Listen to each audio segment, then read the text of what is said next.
So continue the topic of market 11th economics unit 4. पिछले session में हमने perfect competition पूरा करा था. एक बार जल्दी से उसे रिवाइज करते हैं और फिर टॉपिक को आगे चलाएंगे.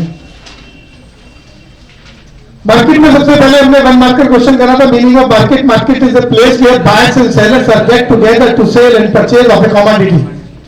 फिर हमने इंपॉर्टेंट एरिया डिस्कशन करा according to competition, according to type of market, according to sequence of your book. सबसे पहला टाइप परफेक्ट कंपटीशन, दूसरा मोनोपोली, किताब के अकॉर्डिंग चला रहा हूं, मोनोपोली, फिर मोनोपोलिस्टिक कंपटीशन और आखिरी में है oligopoly.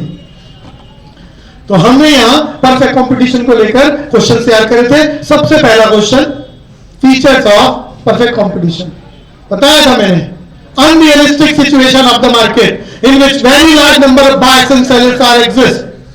All the firms available in the perfect competition produce same type of commodity which have no distinction on the basis of taste, color, size, packing, name, price, etc. Homogeneous product की बात करिए. There is a free entry and exit. All the buyers and sellers have perfect knowledge about the commodity and product is available everywhere just like the God. So no one can charge transportation cost additionally. कुल मिलाके जो मैंने बोला है, मैंने features का चर्चा करी है, उस फीचर्स को एक बार ही रिवाइज कर रहे हैं. पूरी क्लास कर चुके हैं. Topic features of perfect competition. पहला very large number of buyers and sellers. Number 2 homogeneous product. Homogeneous अलग से आता है, इसको डिक्शनरी में बोलते हैं आइडेंटिकल गुड्स. होमोजीनियस प्रोडक्ट बोले तो अनरियलिस्टिक है. वो लाखों लाखों बेचने वाले एक ही वस्तु बेच रहे हैं जिसमें रंग, रूप, कीमत, नाम के आधार पर कोई भी भेद नहीं हो सकता.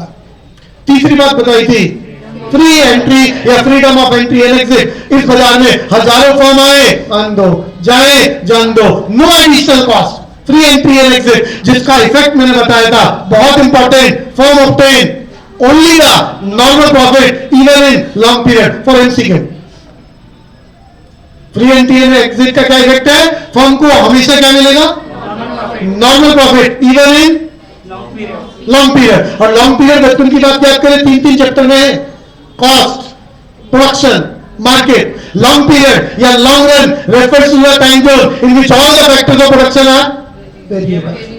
All the factors of 4 factors of production है: land, labour, capital and organisation. तो फीचर्स की बात कर रहे थे. तीसरा फीचर कौन सा बोला है? Freedom of entry and exit. अगला फीचर परफेक्ट नॉलेज. अगला perfect knowledge about the product. All the buyers and sellers have perfect knowledge.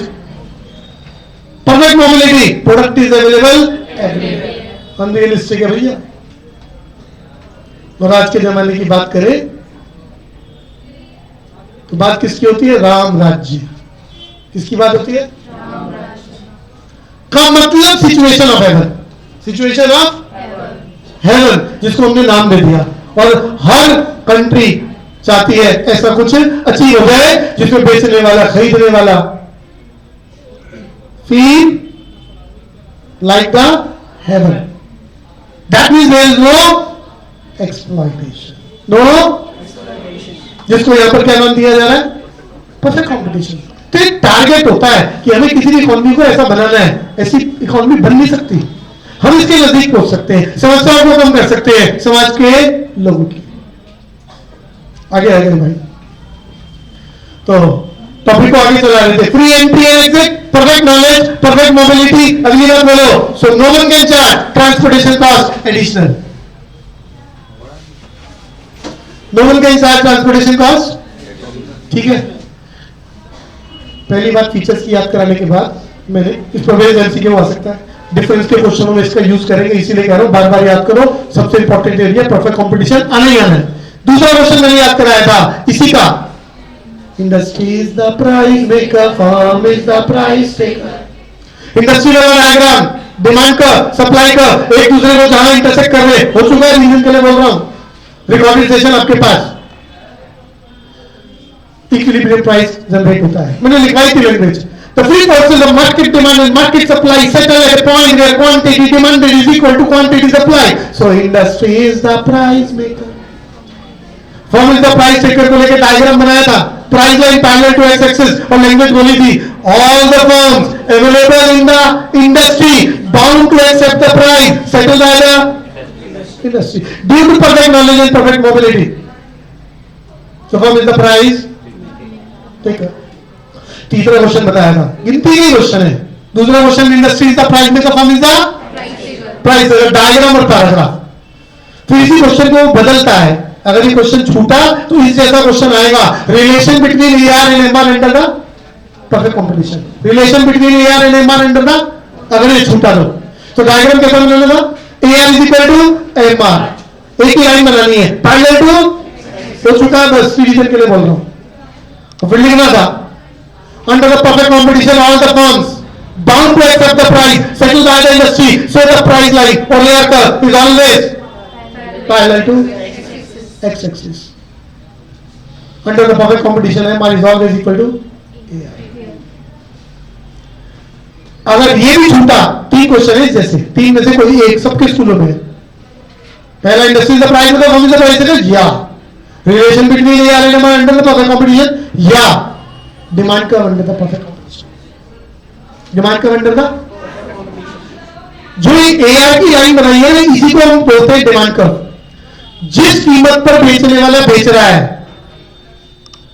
Producer के पॉइंट ऑफ व्यू से AR कर्व, उसी कीमत पर तो खरीद रहा है खरीदने वाला। अरे मैंने कोई चीज 10 में बेची तो खरीदने वाले ने 10 में तो खरीदी, तो खरीदने वाले के लिए वो डिमांड कर्व, बेचने वाले के लिए AR कर्व। याद रखना, अलग से कुछ है नहीं। तो इसी क्वेश्चन की तीसरी फॉर्मेशन है demand curve under the perfect competition is always perfectly elastic, तुम्हें याद करना है। और डायग्राम कैसा होता है, parallel to X axis. Language आपको याद है परफेक्टली इलास्टिक है, unrealistic situation of the market in which quantity demanded of a commodity goes up to infinity without changing.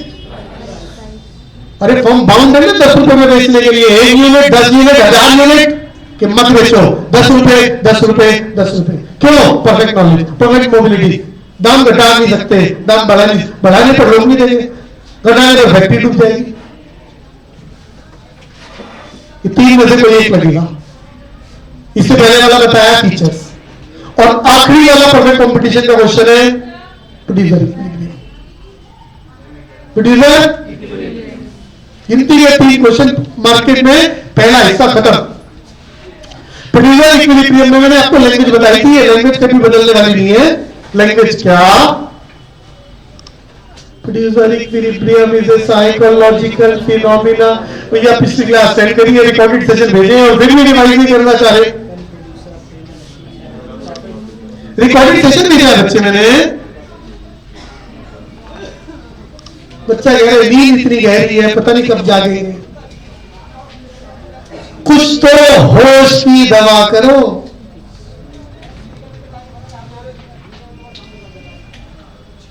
क्या बोला मैंने? ध्यान से सुना करो, कुछ तो होश की दवा करो। ऐसी बेहोशी चाहिए, एक्टिवनेस बढ़ाया करो, टॉपिक पर काम करना है, 100% नंबर लाने हैं। क्या पास फेल का खेल चल रहा है? तो हम बात कर रहे थे प्रोड्यूसर इक्विलिब्रियम। आना ही आना है क्वेश्चन, अलग से चैप्टर बना रखा है, मार्केट में अलग से दे रखा है। एक कंज्यूमर इक्विलिब्रियम, एक प्रोड्यूसर इक्विलिब्रियम। चूंकि कंज्यूमर इक्विलिब्रियम यूनिट 1 में पहले आ चुका है, तो इस प्रोड्यूसर इक्विलिब्रियम पहली बार है, आना ही आना है। 2 कंडीशन याद करेगी, बॉक्स में नहीं होती है, एमआर बराबर एमसी। दूसरा वाला डब्बा, एमसी का टेमर फ्रॉम द बिलो। और उसके बाद मैंने एक पैराग्राफ याद कराया आपका, जो मैं दोबारा बोलने वाला हूं। बस बाजार का नाम बदलने से सिर्फ डायग्राम बदलता है, ना तो कंडीशन बदलने वाली और ना ही लैंग्वेज बदलने वाली। और पेपर का कंफर्म क्वेश्चन है, गारंटी के साथ बोल रहा हूं। तो ढूंढ लेगा, मिलेगा पेपर महीने 2 महीने बाद। क्या था? Producer equilibrium is a psychological phenomena where producer obtain the maximum amount of profit according to MR, MC, approach. It is possible only when MR is equal to MC and MC cut MR from below. It leads to settlement unit of output produced by the producer which cannot argue to change. This is also reflected by following जो condition लिखी है following condition and अगर diagram बना लो तो कुल मिला के producer पैसा रखता है उस फैक्ट्री में कितने यूनिट बनाए जिससे उसका प्रॉफिट मैक्सिमम हो। इस बात को समझना समझाना प्रोड्यूसर किस बात का सेटलमेंट होता है आउटपुट का जहां पर उसका प्रॉफिट क्या हो मैक्सिमम। इसी बात को अगर मैं रिवर्स कर दूं consumer equilibrium psychological phenomena consumer रोज कितने लड्डू बाजार से खरीद के खाएगा इस बात का फैसला हो जाए कितने खरीदेगा जिससे सेटिस्फैक्शन भी। और याद रखना टंकी तुम्हारी 400 ग्राम की है लेकिन रोज उसको नहीं खाओगे। अच्छा लग रहा है थोड़ा ज्यादा हम अच्छा लग रहा है थोड़ा कितनी क्वांटिटी खरीदो as a consumer so that satisfaction should be maximum is known as consumer. मैं बोल देता हूं ये बात भी गलती से प्रोड्यूसर छूट गया तो कंज्यूमर लगेगा रिवीजन का तो काम चलेगा। अब इसके अंदर भी क्या होता है जिस आदमी का क्वेश्चन आएगा एल्बर्ट मार्शल वन कमोडिटी तो उसकी कंडीशन लगानी पड़ेगी उसकी। तो याद करो वन कमोडिटी एल्बर्ट मार्शल की condition marginal utility of X in terms of rupees is equal to price of that commodity. बस वो कंडीशन को टारगेट कर लो marginal utility of that commodity in terms of rupees is equal to price of 10 रुपए की कीमत है तो लड्डू से मिलने वाली सेटिस्फैक्शन 10 रुपए के बराबर हो जाए जितने यूनिट खाने पर बस उतना ही खरीदेंगे। ये कंडीशन याद रखना एल्बर्ट मार्शल बोल रहा है वन कमोडिटी अप्रोच में। Consumer equilibrium is a psychological phenomena where consumer obtain the maximum level of satisfaction maximum level of according to one commodity approach or for Marshall it is possible only when the marginal utility of x in terms of rupees is equal to price of that commodity. It leads to settlement unit of a commodity consumed by the consumer which cannot argue to change, which is also reflected by beautiful diagram in condition ting tong से आगे वाला monopoly monopoly तो single पोली बोल दो seller पहला question feature of monopoly पहला question MCQ में टिक करा सकता है डिफरेंस में मान सकता है मोनोपोली।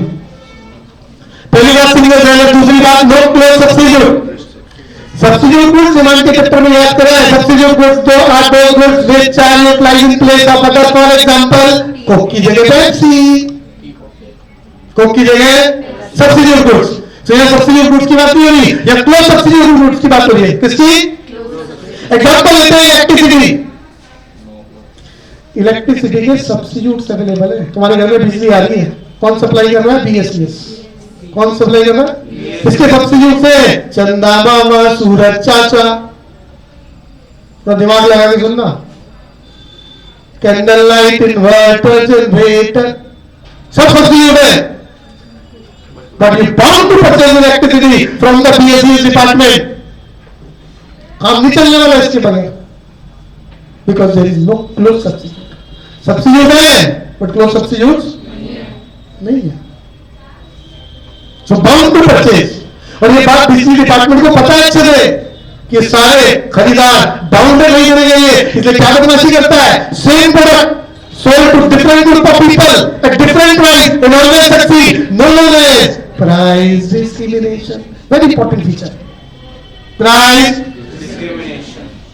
भेदभाव करता है वो सीताराम घर में रहता है सस्ती बिजली सीताराम जाके दुकान खोल ले महंगी बिजली क्या बदमाशी चल रही है इलेक्ट्रिसिटी जनरेटिंग का सेम। फिर wonderful feature of the monopoly in the name of price discrimination याद करते हैं इसको price discrimination is the feature of monopoly in which single firm sold same commodity to different group of people at different price and always when you start example number 2 DA Delhi का मालिक है जमीन का, 500 के 50 लगा ले, अलॉटमेंट लेके आ रहा है, खरीद लो। क्या बदमाशी करता है, अलग अलग ग्रुप बनाएगा, जनरल कैटेगरी महंगा, SC ST सस्ता, EWS एग्जाम्पल है, EWS और सस्ता, फिजिकली हैंडीकैप और सस्ता, आर्मी वाले और सस्ता। महान तो वही है। So then commodity to different group of people are different and always succeed. तो मोनोपोली का एग्जांपल ले रहे थे, इलेक्ट्रिसिटी डिपार्टमेंट सिंगल सेलर है,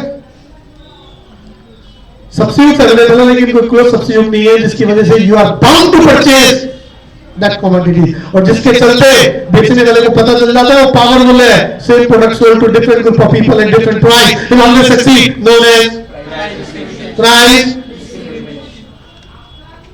चलाएगा, पता ही नहीं चलेगा क्या चलता है। एक बच्चा देख रहा है स्लेट पे कैसे लिखते हैं, बिल्कुल वैसे लिखते हैं जैसे पानी के ऊपर कुछ लिखा जाए, पानी के ऊपर कुछ जिसका कोई अस्तित्व बन ही नहीं सकता। अगला शब्द क्या चल रहा है, कौन इसका, अभी तीसरी वाली बात में बोलूंगा। इन द भैया परफेक्ट कंपटीशन में शब्द क्या बना रहे थे, industry is the price maker, firm is the price taker. Industry में डिक्शनरी में बोलते ग्रुप ऑफ फर्म। हिंदुस्तान में पेपर को बनाने वाली 1 लाख फर्म है, तो 1 लाख फर्म का ग्रुप कहलाता है पेपर इंडस्ट्री। पेपर तो इंडस्ट्री फैसला करेगी पेपर के प्राइस का, और वो सारी firm bound to accept the price, ऐसा परफेक्ट कंपटीशन बोल रहा था। बट यहां पर एक ही है बस पूरी मार्केट में, वही फर्म है, वही industry, there is no difference between the industry and firm. खुद ही कीमत बना रहा है, खुद ही एक्सेप्ट कर रहा है। दूसरा हो तो झगड़ा हो ना, दूसरा है ही कोई। समझ में आ रहा है मैंने क्या कहा? तो इस बात को हम क्या बोल रहे हैं, फर्म इज द वहां price taker, this is the difference, वहां firm is the price taker, यहां क्या है मेकर, खुद ही बना रहा है, दूसरा है ही कौन? Because there is no difference between the industry and firm, so firm is the price maker. एक और पॉइंट डिस्कस करना चाह रहा था, इस बाजार में दूसरा कोई आ ही नहीं सकता, आ गया तो मोनोपोली खत्म, 2 हो गए डिओपोली, और ज्यादा आ गए ओलिगोपोली, और ज्यादा आ गए मोनोपोलिस्टिक। अब दूसरे क्यों नहीं आ पाए, सो मेनी रीजंस। इलेक्ट्रिसिटी की बात करते, तुम्हारे इलाके में एक एबीसी बेचने वाला, कार लाइसेंसिंग, इसे नहीं दूसरा आ नहीं सकता। पहले से डील कर रखी है बीएससीएस वाले ने कि हम आधी दिल्ली की सप्लाई इसी कंडीशन में देंगे, दूसरा आना नहीं चाहिए, 500 करोड़ चाहिए, दूसरा नहीं आना चाहिए। तो सिंगल सेलर के लिए क्या दिया हुआ उसे, लाइसेंसिंग के थ्रू मोनोपोली की रेट हो रखी है, दूसरा नहीं सकता, पहले ही डील है। आरबीआई की बात करें, मोनोपोली का एग्जांपल है, monopoly power of issuing currency, monopoly power of, दूसरा छापे डुप्लीकेट छपे थे ना किसी जमाने में, तो कैसे कैंसिल होते हैं। Restriction of entry and exit, very difficult entry, very हो ही नहीं सकता। या तो उतनी ह्यूज इन्वेस्टमेंट करने वाला दूसरा नहीं है, या उतनी एडवांस टेक्नोलॉजी वाला कोई दूसरा नहीं है, या लाइसेंसिंग के थ्रू ऐसा हो गया। अच्छा, आरबीआई के पास मोनोपोली का कैसे है, पार्लियामेंट में कानून बना दिया, बस एक ही है सेंटर बैंक, दूसरा पावर नहीं देंगे। हिंदुस्तान में आरबीआई, ध्यान से सुनना, आपकी नॉलेज अपडेट कर रहा हूं, 1935 में अंग्रेजों ने बनाया था। एक नॉर्मल बैंक था जिसका काम था लोगों से पैसे लेना, लोगों को पैसे देना। रामलाल के फालतू में दे दे, सीताराम तेरे चाहिए बेटा, काम ही यही होता है बैंकों का। तो बैंक में 1935 में नाम था आरबीआई, बनाने वाला अंग्रेज। बैंक ऑफ वेल्थ को प्रमोट किसके लिए, अभी मैंने क्या बोला, बैंक ऑफ वेल्थ को प्रमोट करने के लिए। 200 साल से पहले ही तो लूट के लेके गए, पर्पज क्या था उनका, ब्रेन ऑफ वेल्थ, और बैंक बना दिए। ये तो आजादी के बाद 1949 में पार्लियामेंट में रेजोल्यूशन पास करके हमने आरबीआई को सेंट्रल बैंक की पावर दे दी। इससे पहले सेंट्रल बैंक था ही कोई नहीं हमारे पास मतलब इंडिया। याद कर लो, हर कंट्री में सेंट्रल बैंक होता है। इंडिया का एक सेंट्रल बैंक RBI, लेकिन सेंट्रल बैंक का बना banking regulation act 1949। Banking regulation act central bank बना, मोनोपोली पावर। उस दिन से पहले हिंदुस्तान में पेपर करेंसी नहीं थी। क्या मजे की बात है, देखो कितनी बातें कनेक्ट हो रही है। कागज के नोट देखे ना तुमने, 49 से चलने शुरू हुए, छापने वाला RBI। एक और बात बता रहा हूं, एक्सेप्ट 1 रुपी नोट। 1 रुपी का नोट RBI न कभी छाप पाया न कभी छापेगा। बच्चे कह रहे अच्छा पता ही नहीं था, घर जाके देखना है के नोट में लिखा होता है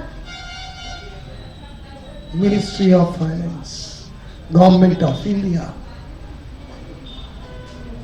बच्चे कह रहे भैया आज तक बस चीजें खरीदने का मतलब है, यही तो दिमाग की बात है। 1 रुपए से ऊपर के सारे नोट, एक स्पेसिफिक लेटर है issued by governor of RBI, सब पे लेटर लिखा हुआ है हिंदी भाषा, उर्दू भाषा, इंग्लिश भाषा, जो आती है पढ़ लेना घर जाके। 3 लैंग्वेज लिखी है। 2 रुपए और उससे ऊपर कोई नोट गलती से मिल जाए तुम्हारे पास, मैं धारक को 50 का नोट है तो 50 रुपए अदा करने का वचन देता हूं, सिग्नेचर गवर्नर ऑफ RBI आजकल शक्तिकांत दास। अरे पुराने वालों में भी चलते हैं जिन्होंने पहले छापे हैं। घर जाके गए ना, चिट्ठी होती है एक्सेप्ट, अभी तो बताया 1 रुपए में चिट्ठी नहीं लिखी होती। 1 रुपया और सिक्के, 1 रुपया आजादी से पहले हिंदुस्तान की सरकार छापती थी, governor general adviser of India. आजादी के बाद भी सरकार छापती है।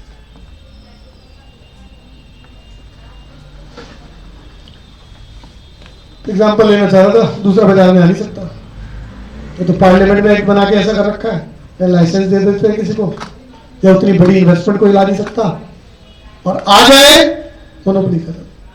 कुल मिला के मैंने मोनोपोली के फीचर्स आपको समझा दिए with example.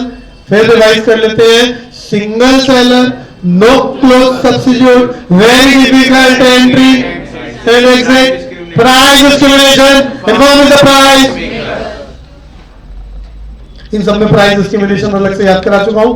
Special feature of the monopoly in which single seller sold the same commodity to different group of people at different price and always succeed. अच्छा शक्ल है, देखो इतनी महंगी गाड़ी का कोई सब्स्टिट्यूट? No never.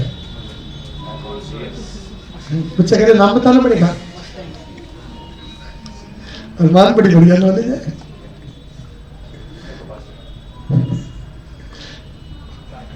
समय कम तो थोड़ा फास्ट चलाएगी। तो मोनोपोली का पहला क्वेश्चन गलत टीचर को मोनोपोली। दूसरा क्वेश्चन, ये दूसरा क्वेश्चन आने का चांस है। AR and MR under monopoly या demand curve under the monopoly, बस या तो पूछेगा मोनोपोली की डिमांड कव या मोनोपोली का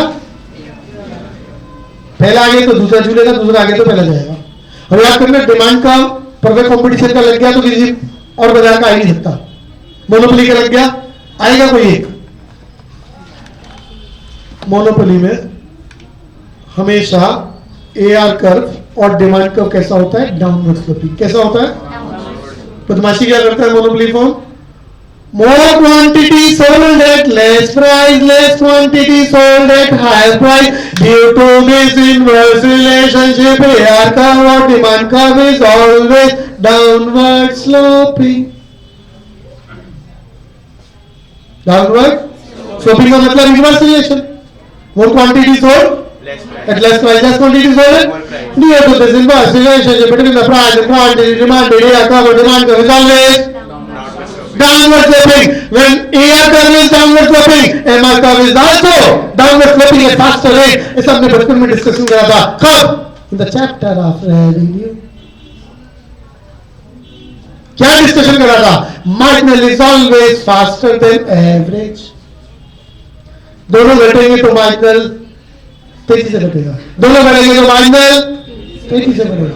जिसका कंफर्म क्वेश्चन बता रहा हूं फिर एग्जाम का, relation between average cost and marginal cost आना ही आना है।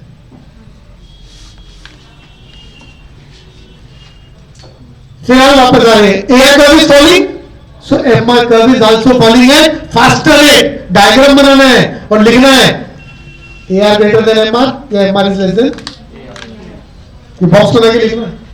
और एक क्वेश्चन खत्म, relation between AR and MR under the monopoly. ये छूटा तो क्या आएगा, अरे एआर कर्व को डिमांड कर्व बोलते हैं, डिमांड कर्व अंडर द, याद करो डिमांड कर्व परफेक्ट कंपटीशन का कैसा, परफेक्टली इलास्टिक। मोनोपोली का कैसा, इनइलास्टिक।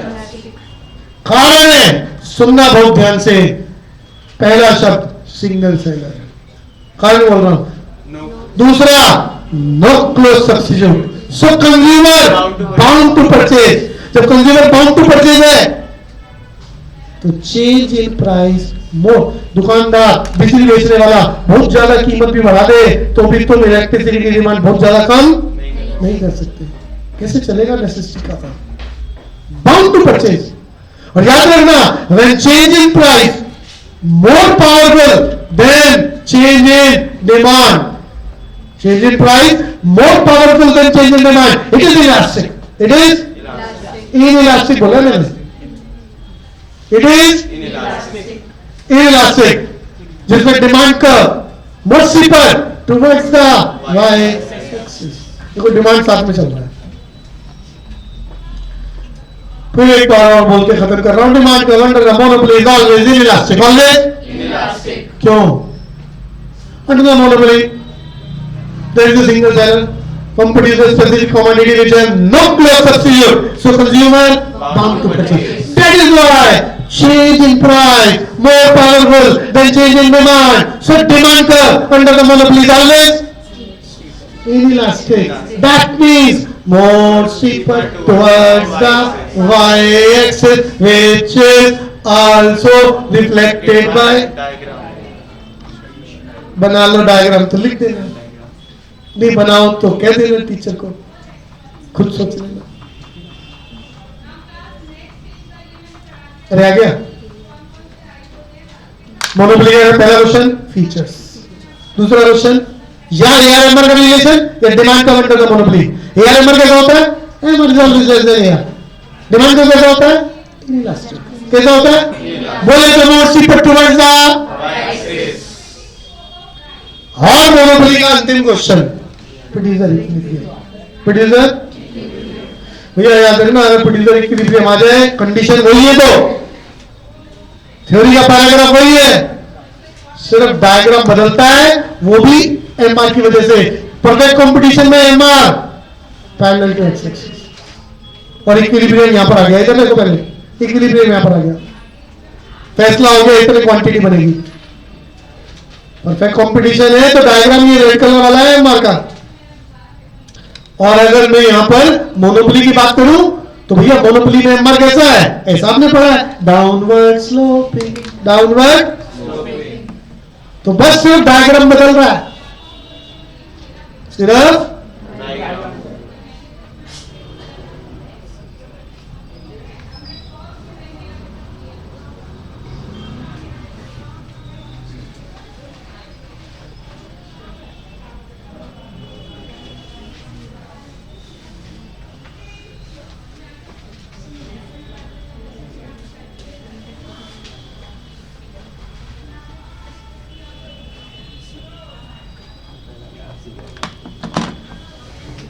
तो बस डायग्राम बदला, कंडीशन तो वही है, एमआर बराबर है एमसी। दूसरा MC cut MR from the below, condition वही, पैराग्राफ वही, सिर्फ डायग्राम को थोड़ा सा बदलना होता है। तो एक ही आना है क्वेश्चन, क्या था एक बार दोबारा रिवाइज करते हैं। Producer equilibrium is a psychological phenomena where producer obtain the maximum amount of profit. According to MRMC approach, it is possible when MR is equal to MC and MC cut MR from below, it leads to settlement unit of output produced by the producer, which it cannot argue to change। मुझे बोलने में पाप लगता है ना, जोर से बोलो। तेरे पलक जगह इसको, सहेली तेरी है। तो थोड़ा कोशिश करोगे, आज की तैयारी हो जाएगी ना। कोशिश करा करो, कंसंट्रेशन को बढ़ाकर हाथ की हाथ चीजों को तैयार करो। आज ही बोल दिया इसको 2-3 बार। चले आगे। और इस तरह से ये ना एमसीक्यू के लिए मैंने बनाया है। मोनोपोली नहीं करने का कारण क्या होता है? वो पेपर वाला बोलेगा अरे 2-3 ठीक लिखेगा, एक गलत लिख देगा, वही ढूंढना होगा। अभी तो बताया, लाइसेंस की वजह से, पेटेंट की वजह से, कार्टेल की वजह से क्या क्रिएट हो जाता है? क्या क्रिएट हो जाता है? मोनोपोली। और दूसरा कोई आ नहीं सकता बाजार में। दिव्यांश क्या कह रहा है? कार्टेल का मतलब क्या होता है? गुट और ग्रुप। अब एक्चुअली में क्या है, वो सब चीजें ना डिस्कशन करने वाली है। सब ध्यान से सुनो। एक इंटरनेशनल ऑर्गेनाइजेशन की बात कर रहा हूं, OPEC. OPEC is the example of cartel. पूरी दुनिया में ऐसा समझो 12-15 कंट्रियां हैं जो 200 मुल्कों को क्रूड ऑयल एक्सपोर्ट करती है। 12 से 15 बस गिनती की है। अब इंडिया को हर साल, हिंदुस्तान में क्रूड ऑयल किस कंट्री की लाइफ लाइन है? इसे बोलते हैं ब्लैक गोल्ड। क्या बोलते हैं? इसके बगैर कंट्री चल ही नहीं सकती। हमारे देश में सिर्फ 30, देखो आपकी नॉलेज बढ़ा रहा हूं, 30% प्रोड्यूस होता है। जितना कंज्यूम होता है ना डेली ऑयल, उसका 30% हम अपने यहाँ एक्सप्लोर कर लेते हैं। 70% बाउंड टू इंपोर्ट। ऑप्शन ही है, खरीदना ही पड़ेगा, नहीं तो इकोनॉमी रुक जाएगी। खरीदना बाउंड है। तो हम क्या करते हैं? लड़ाइयां लड़वाते हैं सबसे। रशिया सस्ता देते, रशिया से खरीद लेते हैं। दुबई सस्ता देते, दुबई से ले लेते हैं, नहीं तो सिंगापुर में चले जाते हैं, मलेशिया से ले आते हैं, यूएसए से ले आते हैं। झगड़ा कराते, जो सस्ता दे खरीद लो। इन्होंने बदमाशी क्या करी? इन्होंने क्या करा? आपस में मिलकर एक गुट बना लिया और कहते कि हम हर महीने आपस में बैठेंगे, 10-12 कंट्रियां दाम फिक्स कर देंगे। अब मलेशिया से जाके खरीद लो, कि रशिया से खरीद लो, कि उससे खरीद लो, उसी कीमत पर मिलेगा। तो क्या कर ली इन्होंने?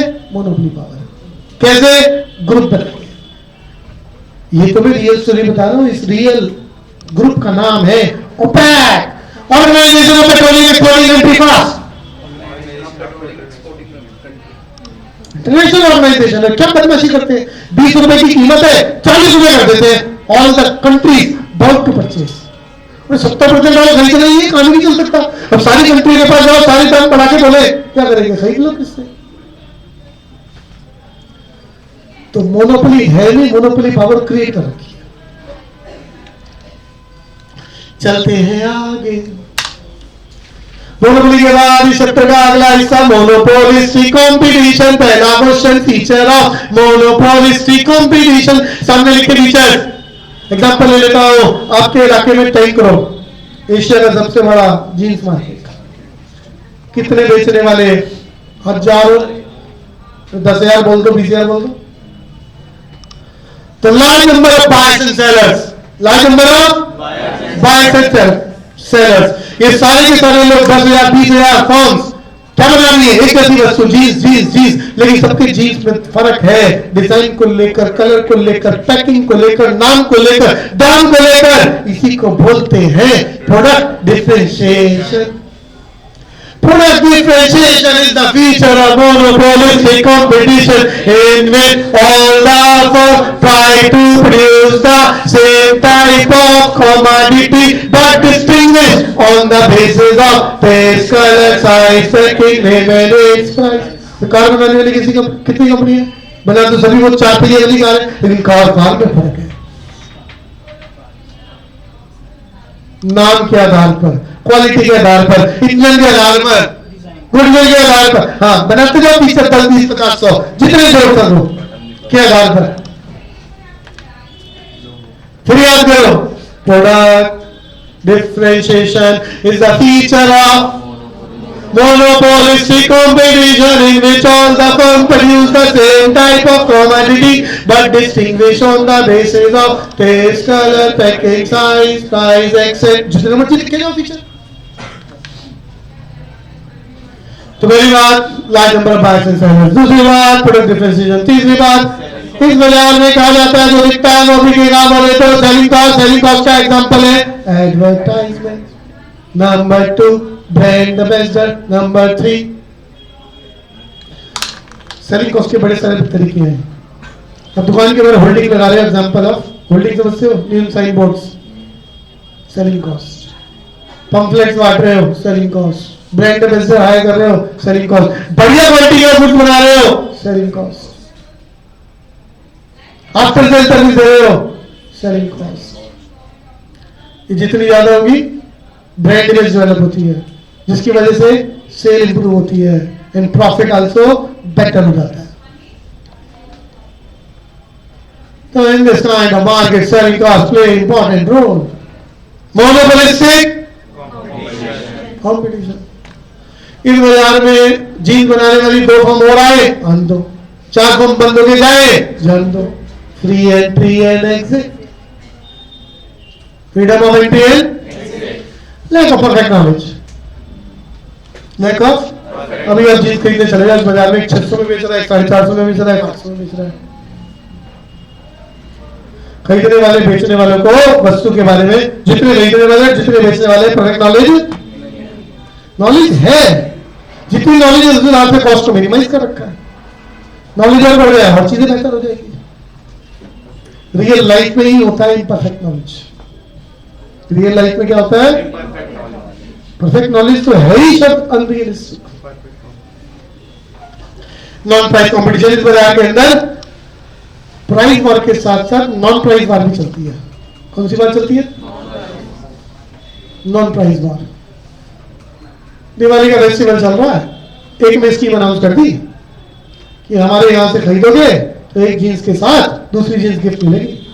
तो बाकी सब, ये है नॉन प्राइस वार। तो बाकी सबको भी स्कीम अनाउंस करनी पड़ेगी, नहीं तो उनकी सेल गई। सर्फ वाला अनाउंस करते, मेरे सर्फ के साथ एडिशनली कुछ भी साबुन की टिक्की छोटी वाली मिलेगी।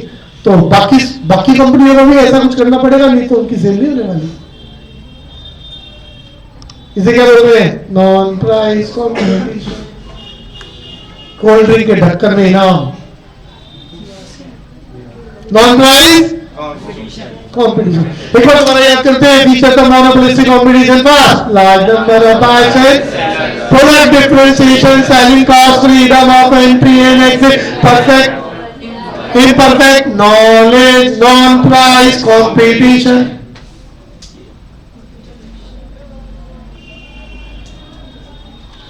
मोनोपोलिस्टिक कॉम्पिटिशन का दूसरा क्वेश्चन था रिलेशन बिटवीन एआर एंड, या इस ऐसा एक क्वेश्चन है demand come under the monopolistic competition. AR number की भाषा बिल्कुल वही लिखनी है जो मैंने मोनोपोली में कराई थी। क्या? मोर unit sold at less price, less unit sold. एक चीज 700 रुपए, उसको 50 चीज चाहिए, अभी आते 50 रुपए कम होते हैं, और वही करेगा। More units sold at less price, less units sold at high price due to this inverse relationship between the price and quantity. Supply here curve is always downward sloping. So when MR is falling, AR is falling, MR is also falling at faster rate. Diagram बना दो, language लिख दो और condition highlight कर देना। MR is always less than AR. AR is greater than MR. कोई भी बात पहले लिखना चाहिए। और ये छूटा तो एक बात और याद कर लो, demand curve under the monopolistic competition, demand curve is always elastic.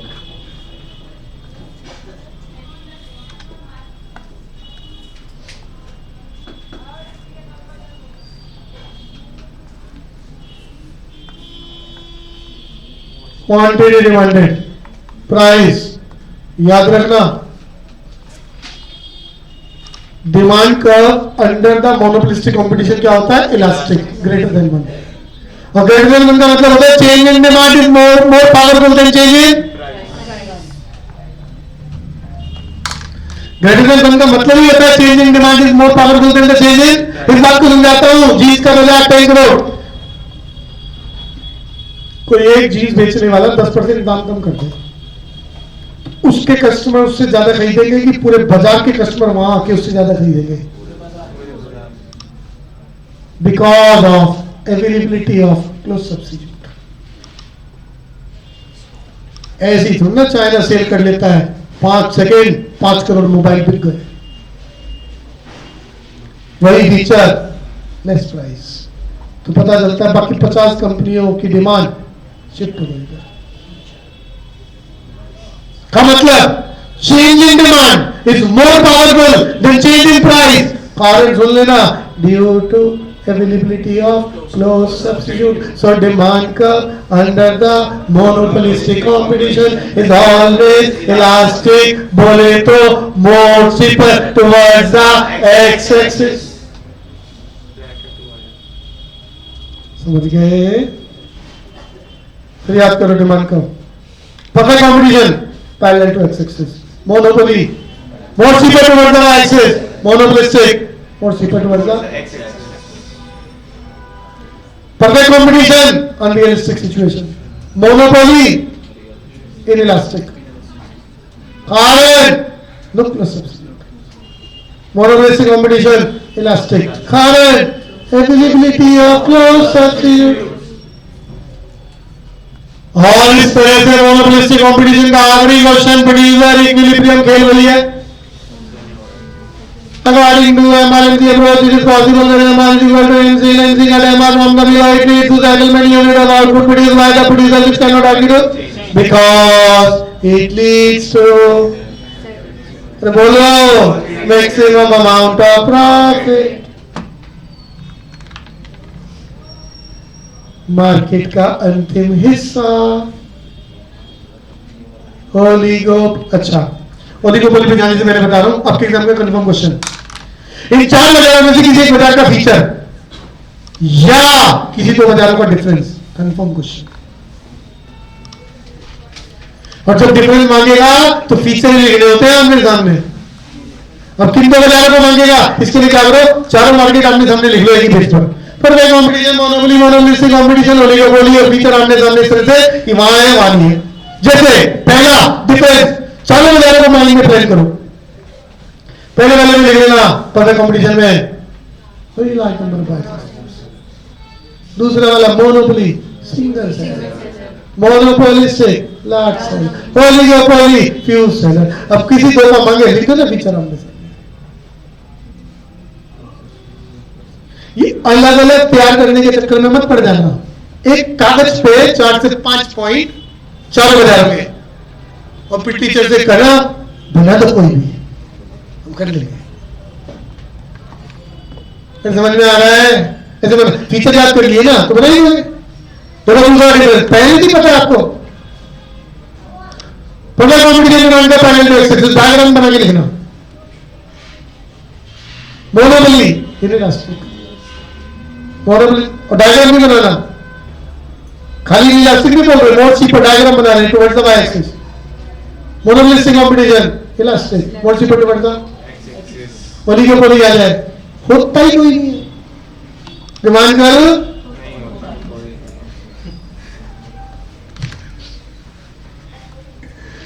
तो ये डिफरेंस बना लोगे ना बच्चों, फीचर से आदमी है तो बन जाएंगे। चैप्टर का आखिरी हिस्सा ओलिगोपोली।